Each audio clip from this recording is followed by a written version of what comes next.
Om Sahana Bhavatu Sahana Bhunaktu Saha Viryam Karavavahai Tejasvinavaditamastu ma vidvishavahai.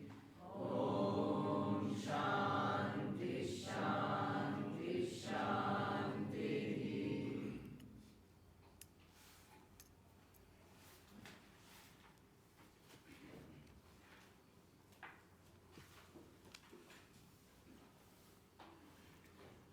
Does everyone get moksha in pralaya, or does it not count? What is the distinction between being awareness and non-awareness of anything? What is the distinction between being awareness and being non-awareness? Anyway, I'll seek a clarification for the second part of the question. Does everybody get moksha in pralaya? The same way as you get moksha in sleep, right? In sleep you have moksha, correct?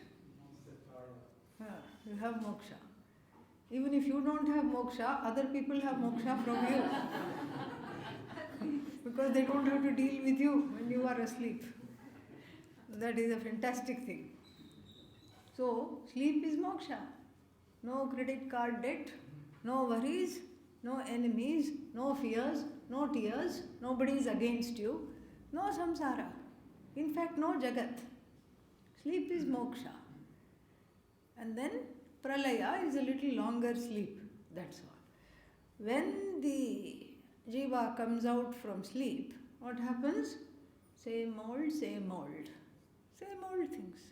same problems, same issues, and same discontent centered on the I, same insecurity, same fears, same tears. So, pralaya is the temporary cessation of the collective karma of the jivas that have had expression at a particular point in time. So, the cessation of the karmic residues doesn't mean the end of the karma. Sanchita karma is huge. It is very big. It is endless. So the cessation of that karma at this particular time for this set of jivas, not just human beings, everybody, all the jivas. Then what happens in pralaya? There is a oneness with Ishvara. Just a moksha like in sleep. There is no want, there is no jivatvam, there is no separation, because everybody is, all that is there is Ishvara. The jiva is one with Ishvara on a collective samashti level. Sleep is on the vyashti or individual level. Pralaya is on the collective level. But then what happens? The avidya, has it gone? No. Avidya is still there. She just took a nap, that's all. Avidya took a nap, came out, rubbed her eyes, and everybody, all the jivas said, let me out. I have desires. I want to fulfill them. They told Bhagavan, make me a jagat. Make me a jagat, I want to play. Send me some playmates. And it's no use just having playmates. Send me some people that I can torment also. And send me some people I can have some adhipatyam over, some power over. And then fair enough. Then Bhagavan will also send some people who have power over that person, who wants to have power over everybody. So this is how everything unfolds. And so therefore, we have a situation where this is a temporary moksha, as though. And also the other thing that is, it doesn't count, you're right. Because what is the use of a moksha if it is temporary? I already have that. I just have to go to a movie, I have moksha for 2 hours. I can go to sleep, I have moksha for 8 hours, or however long I'm asleep. So therefore, this is something which doesn't count because it doesn't cut through the problem of the insecurity, which goes in the waking state because of the knowledge. And also the problem with this pralaya is that one jiva gets moksha, everybody gets moksha. That is, we don't believe in that. That is not possible. Some branches of Hindu philosophy believe that, but we don't believe that. So that means what? If there are people who are, what is that? If there are people in the Jagat, then that means if nobody is enlightened, that means nobody is enlightened according to this theory. If one person gets, everybody gets. That means nobody was enlightened, nobody is enlightened. Then what is the use of Shastra? It's very disappointing and very upsetting. So that's not the correct thing. The second part of the question, I'm really not able to understand. Whose question is this, please? Yeah. What is the distinction between being awareness and then being non-aware? Yeah, because if the only thing you are aware of is like being, conscious existence. Yeah. And then the supposed opposite of that is like you're not aware of anything. Yeah, this is a very interesting question. Okay, now I understand. Yeah. What Janhavi is trying to ask is, if we are told to constantly identify with awareness, I am awareness, I am awareness, I am awareness, and in the beginning, before it becomes natural, what is it? Deliberate. I have to get back into the sakshita, sakshi bhava, sakshi bhava, sakshi bhava. And then so I have to keep doing that. And then, what about all the things I am not aware of? Very good question. All the things that I am not aware of are what? Anatma, right? And all these anatma ultimately is what? Atma. So whatever I am not aware of is what? Either totally non-existent or having a mithya existence is all totally dependent on me. So if I am aware of awareness in a deliberate way as I am becoming natural in this effort, excuse me, in this effort to gain sakshita, then what about all the things that will feel left out? There is nothing that will feel left out. There is nothing left out actually, because awareness is everything. So pot exists why? I am aware of the pot. Pot exists in awareness. Flower exists in awareness. The awareness is non-separate from pot knowledge, flower knowledge. And that knowledge is not non-separate from isness, existence. Flower is, knowledge is, awareness is. And awareness means chit, consciousness. Isness means what? Sat, existence. And so these two, everything has these two. And then it goes back to the Zen question, Zen koan. If a tree falls in the forest and there is nobody around, will it make a sound? And what will we ask them if they ask that? Is a sound without a pair of ears to call it a sound? Is it sound to call a sound when there is no pair of ears to objectify them? So that way, what is the story here? The story here is that even if you are not aware of the pot, it doesn't matter, because pot exists where? In awareness. So the beauty is this, that when you want, you can go to the pot. I am as though aware of the pot. I'm moving towards the pot. And then I'm distracted as though from the pot. This is said beautifully in the Mandukya Karika. Dhyayati iva, as though meditates. And as soon as the thought comes, I'm having a lovely meditation. What happens to the meditation? Go on. Lelayati means got distracted, started to dance like a flame. Lelayati, like this. Lelayati, iva. That iva is important. So, I am aware, I am awareness itself. Somebody pulls me. Pay attention to me. Look at me. Listen to me. And then I, as though, go there. And when the awareness is concentrated on this pratiti, the cognition of part, cognition of thought, hat, cat, rat, mat, whatever the object is, then it's a particular cognition, but that particular cognition is not outside of awareness. It is awareness with a particular name and form and a particular vritti. And then when I am aware of myself and I am reveling in myself, that is also awareness that is not aware of anything other than its own glory, its own self. So it's like that imagery from the, what was that chapter? 8th chapter of Panchadashi that we saw. A lit wall. And then sunlit wall. There is a wall, a compound wall lit by the sun. Over that you have a game of mirrors. You shine a mirror. Mirror is also lit by the sun. And then it is playing a little dance on the wall.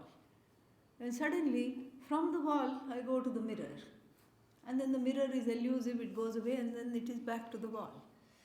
Awareness of wall is awareness of without any attribute, without any object. Then awareness of the small handheld mirror playing on the wall, awareness of a certain thing with attributes. Nothing makes a difference. I can be busy, I can be in the midst of a crowd, but once this knowledge is gained, it is unshakable. It doesn't make a dent on the awareness, and nothing gets left out. Absolutely nothing gets left out, because that awareness includes you, includes the Jagat, includes everything in the Jagat, includes Ishvara, includes everything. Because essentially it's nameless, formless, and attributeless.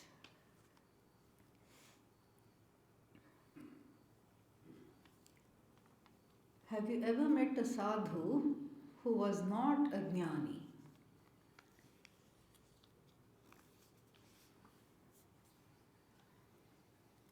That would require a judgment. Yeah. And we should look at the word sadhu. Sadhus don't have to be jnanis.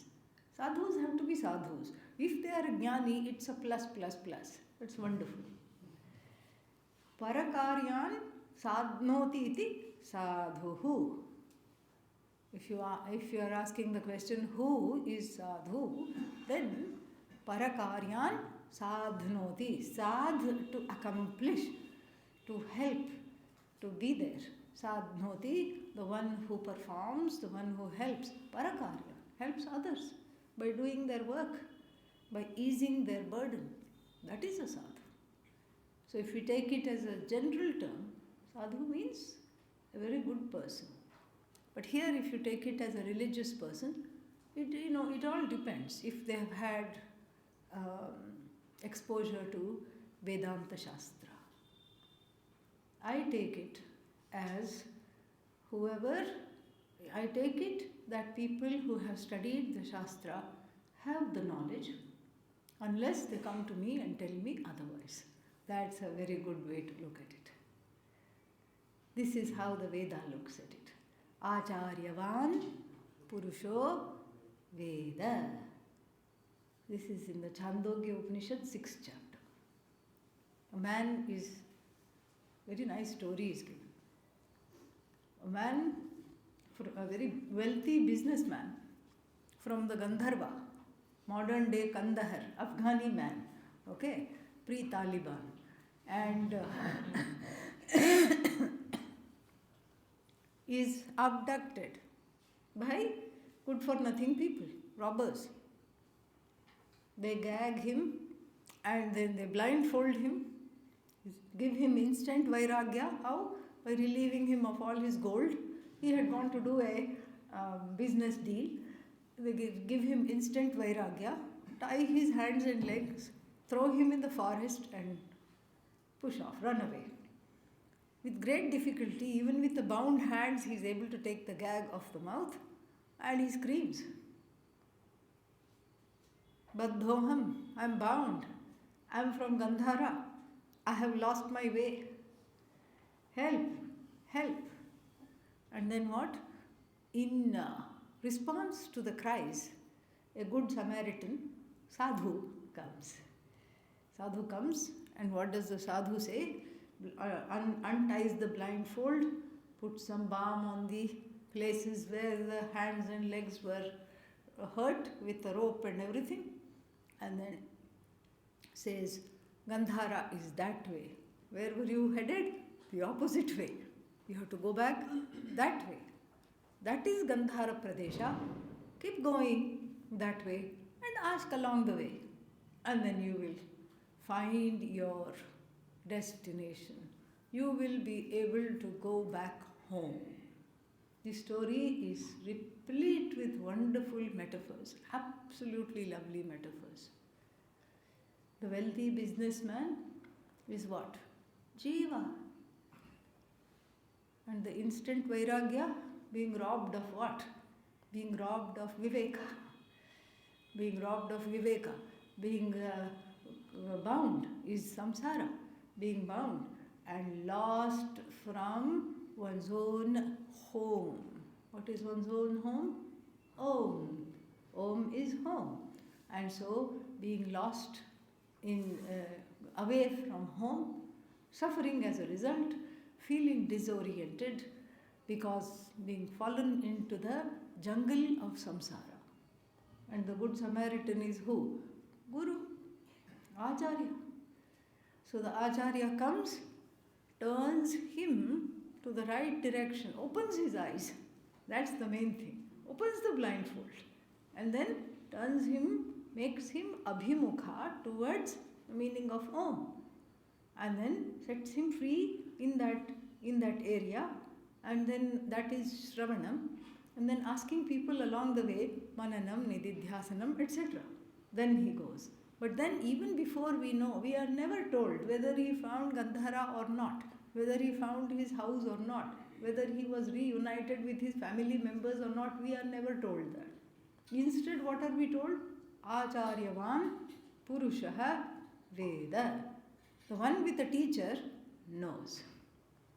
Because the tradition has been coming from Narayana onwards, from Sadashiva onwards, and so we know that the Upanishad says if you have a teacher, you know. Even if you are going to know later, 10 years later, you still know. That is why Lord Yama calls Nachiketa Vidwan somewhere. And even the teacher in the Viveka Chudamani also calls the student Vidwan even before he has gained the knowledge. So that way, we assume that if the sadhu, this is a good, healthy assumption. If the sadhu has studied in the Advaita Parampara, he or she knows. Unless they come to you and say otherwise. Okay?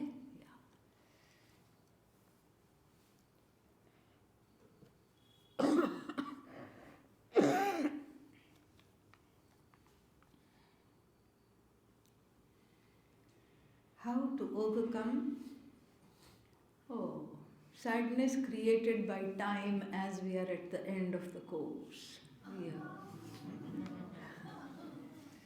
Yeah. Precious memories.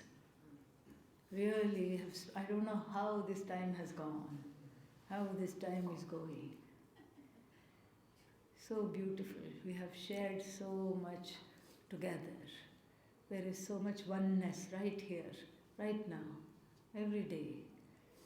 And all of you have been absolutely wonderful batch of students. I mean, really, it is my aho bhagya. I really feel that. I feel so blessed. I feel really, really fortunate and lucky to have you all in my life. It's just amazing. And same thing for all of you. I'm sure you feel that way meeting each other and becoming like one family. And yes, there will be some sadness on the Vyavaharika level, but there will also be beautiful memories. And then we have WhatsApp. Yeah. We can write, we can be in touch, and we are just one WhatsApp message away. So keep in touch. Keep in touch with one another. Keep in touch with more than that. Keep in touch with the Vidya. This place is your second home. Keep coming back. Keep listening. Keep taking retreats. And wherever you are, we will also come there and visit.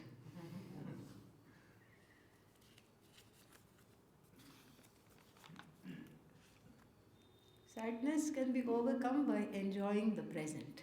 Yeah. Always think, turn the mind to the pleasant every time.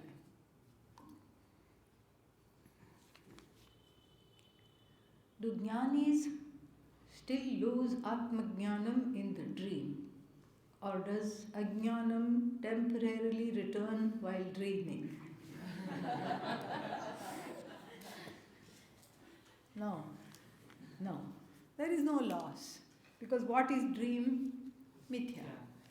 Oh, and dream is connected to which sharira? Sukshma sharira. Sukshma sharira is satyam or mithya? Mithya. So whether the jnani raves, rants, cries, laughs, dreams, or has a nightmare that a big black bear is after the jnani, it is not ajnanam coming, because it is a mithya. So somebody can say, why even dream? In the waking state also, somebody can say, usually in Sanskrit, as a mark of respect, you say what? Bho Guru, vocative. But instead, if you went behind the teacher and said, Boo Guru, and, to test the teacher, whether the teacher is a jnani or not. Boo Guru. And let's say, the Guru jumps. Then you are very disappointed. I thought the Guru was a jnani. But he jumped. That means what? Ajnani. Busted. If you say that, then if I said that, I would be the one that would be wrong. Because if you ask the Guru, did you jump? Guru will say, I did not jump. Oh, but you jumped. I did not jump. But I saw you jumping. What jumped was not me, Guru will say. What jumped? Body jumped. Mind may have jumped. Because there is a certain kind of a sahaja tadatmya. Tadatmya means what? Association. Yeah, identification. Tadatmya. Tadatma bhava. Tadatmanaha bhavaha tadatmyam. Shanj pratyaya. So there is a kind of an association, identification between the body and the person. For everybody. This is Ishvara Srishti. So, what is that? Sahaja tadatmyam can be best described as, if I pinch you, the person sitting next to you will not say, ow. Who will say, ow, ow? You will say, ow. That means there is a sahaja, natural,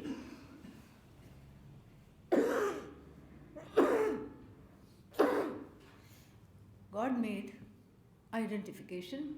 Why? Because you are the managing trustee of this body. Pain, pleasure, all sensations in between is known to you. You have to protect this body. Imagine if you can't feel pain. You will be having fractures every day. This is how it will be. The person who can't feel pain will be falling down and hurting themselves and not even knowing it. So this is sahaja tadatmya. Then, supposing if we ask the question, why do I have this body? This loda loda body.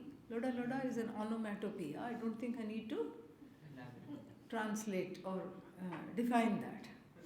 Why do I have this kind of a body? And why do I have this kind of a body? Karma. So the second kind of identification with the body is called karmaja tadatmya. Karmabhihi jayate. Born of karmas. That also is what? Jiva Srishti or Ishvara Srishti? Jiva Srishti. Very good. Then we have one more kind of an identification. And this identification has to do with my body, me body. And if you do this to me, I'm going to do something else to you. This kind of an identification. I am as good as the body. And if the body dies, I die. If the body is happy, I'm happy. This kind of an identification is through delusion. Mohaja or Bhrantija. Bhranti. Bhram to wander. Bhranti means deluded, wandering. So born of Bhranti. So in Atma Jnanam, what happens? Can you remove the first one? No. Can you remove the Karmaja Tadatmya? No. Can you remove Sahaja Tadatmya? No. Only association, identification goes is that which is born of delusion, which is Jiva Srishti, Jiva's contribution, Jiva's creation. Only that goes. And the Jiva's creation is what? Based on delusion. When the delusion of the Jiva goes, then this one goes. But the Karmaja continues. And the Sahaja also continues. That's why even if the Advaitin is in the forest and the tiger comes, Advaitin will run first. Yeah. That is why. And if you ask the Advaitin, why did you run? If you ask her, why did you run? You say everything is one, but yet you ran. The one that says one is the first one to run. How did that happen? What will the Advaitin say? Tiger is mithya, yes, but running is also mithya. Yeah. So, Ajnanam, once demolished, does not come back. Does not come back to say boo, to haunt in any which way at all. Did we say the opening prayer? Yes. Let's pretend to do a few more verses.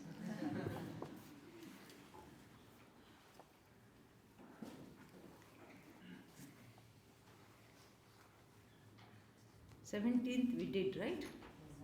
Yeah? Yes. Okay, 17th we'll do, even if we haven't. Even if we have done, we'll do it again. Shraddhaya paraya taptam tapastatrividham naraihi aphalakankshibhiryuktaihi Satvikam parichakshate. So these three things we saw earlier. What did we see? We saw physical, mental and verbal tapas.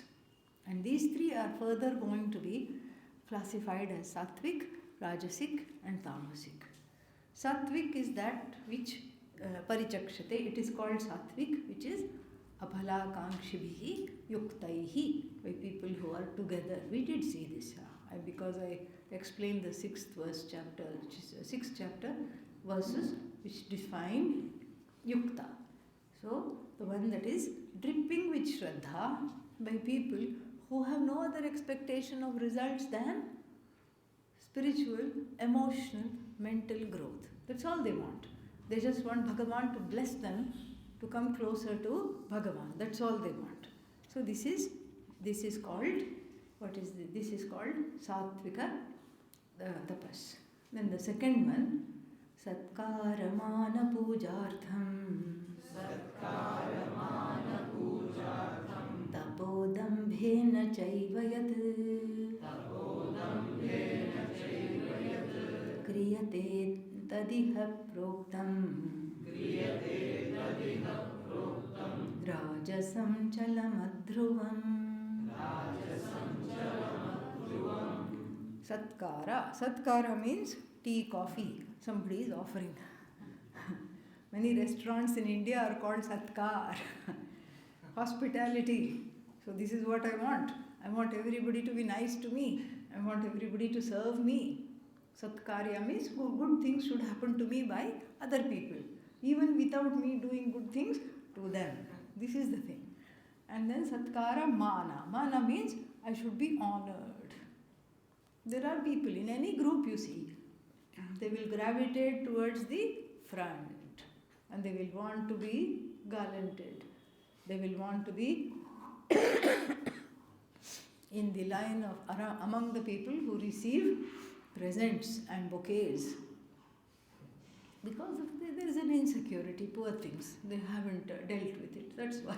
What else will they do? They will please themselves by trying to get some scraps from any gathering. Satkara mana pujartham.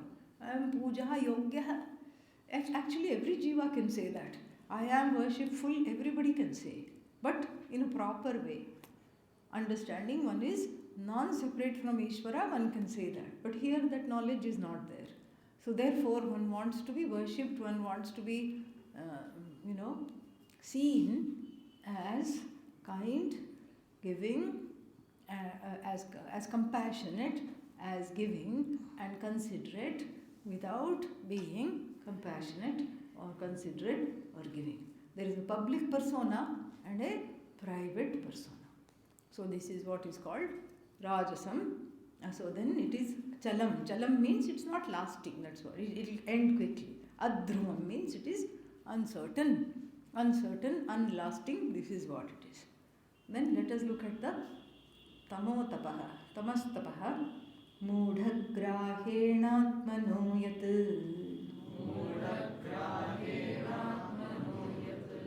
Pidaya kriyate tapaha. Paratsyotsadanartham va. Tattamasamudakritam. Mudagrahena means because of identification with Maudhyam. Maudhyam means what? Delusion, totally deluded. Deluded, non-understanding. And then Atmanaha yat pidaya kriyate tapaha. Either, we saw that earlier, hitting the body, piercing through here, one trishul and coming out of here, piercing through the tongue like this, trident through the head, all kinds of things. For what? Nobody knows. And then either that in the first line or the second motive of these people, Paraha utsadanartham va. Utsadanartham means torment others.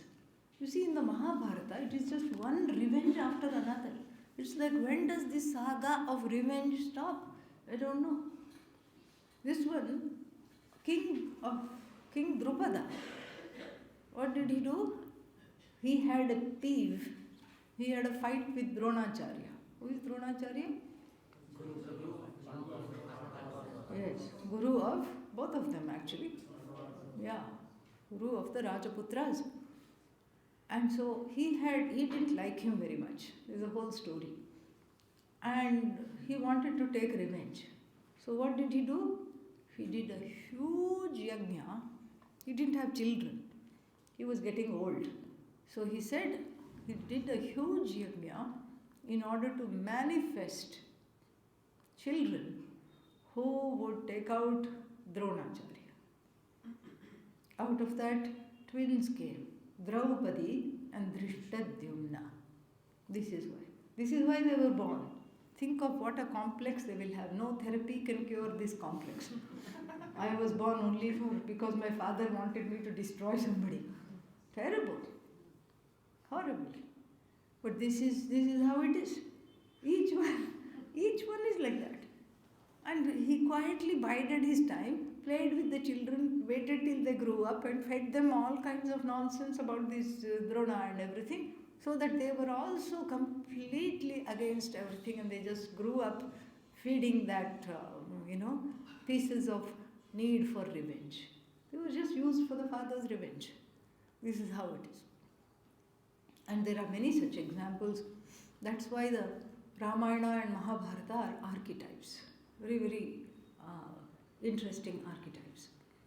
So then, So this is all what is called Maudhya tapas, which is tamasic in nature. Finishing the tapas, we go to the next one, which is what? Danam. 3 types of danams will take us to verse number 22. Datavyamiti yaddanam Diyatenupakarini Deshe kale cha patre cha Taddanam satvikam smritam Yattu pratyupakarartham Phalamuddishya va punaha Diyate cha pariklishtam Taddanam raja samsmritam Adesha kale yaddanam Apatrebhyascha diyate Asakritam avajñātam Tattamasamudākritam Satvika dana is based on the thing datavyam, that which is to be given. That's what it is. It needs to be given. Why? Because the Shastra says it, it's the right thing to do. That's why I give it. There is no question about it. It's not this much dakshina has to be given to the priests. You cannot say dakshinartham, I give some yellow rice, akshatan samarpayami. Ye nahi chalega. This will not work. So I have to give. And while giving dakshina, I don't steal a few 100 rupees and keep it for myself and then give. Why so much for this person? What did he do? I did everything. And then, so that is not done. So this is sattvic in nature. Datavyam iti yaddanam.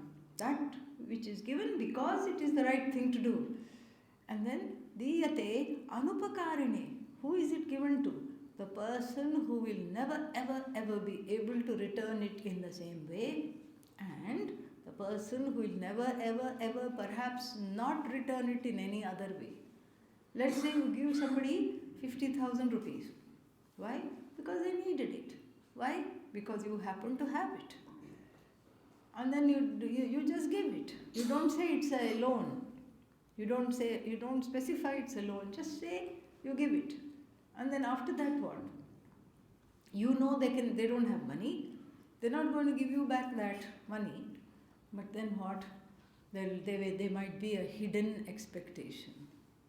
Maybe they will help me with this, that or the other. And when they don't, what happens?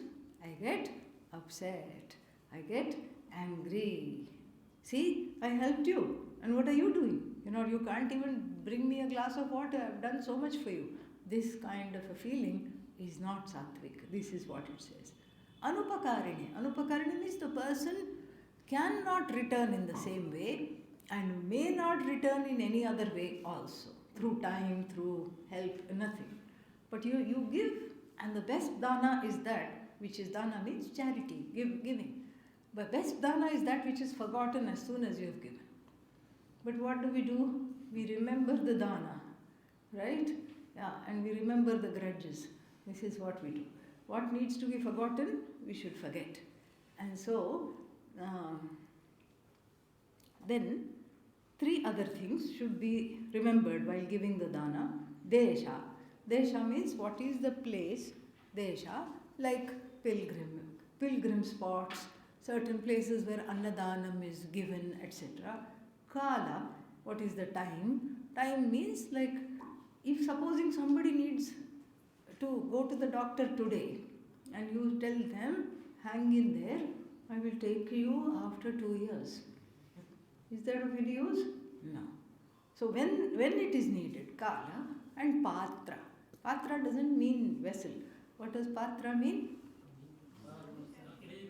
Eligibility. So if you know that somebody is going to just squander that money, don't give them money. Give them food instead. That is what it is. Desha, place, kala, time, and patra.